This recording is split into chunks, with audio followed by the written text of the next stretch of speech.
مسجيدا dadku ay isu diraan ilaahay baan kugu dhaarshay dadka u dir ilaahay uu ku dambi dhaafaya ajar baa laga siinaya iyo waxyaabaha noocaas la isku abhinayo message-kaasi gudbi si faafi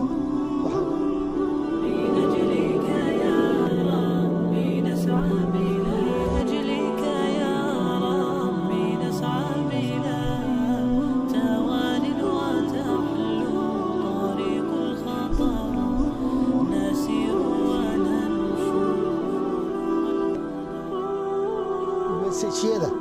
dadku ay isu diraan ilaahay baan kugu dhaarshay dadka u dir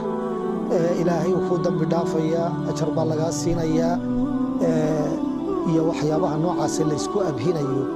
message-kaasi gudbi si faafi waxaan leenahay wax saxan qofku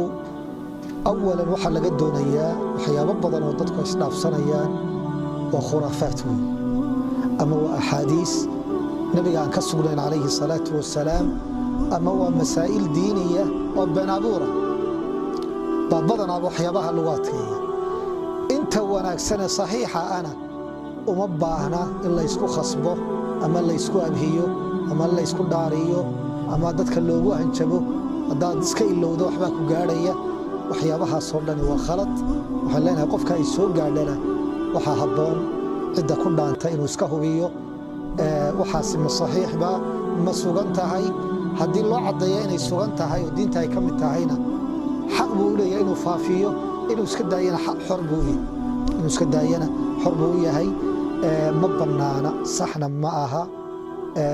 message xaq ba noqdo haduu doono qofku intuu dadka u diray inuu yiraahdo ama ku abhiyo ama ku dhaariyo xaqna umale ka lagu abhinayaana kuma khasbana wallahu ta'ala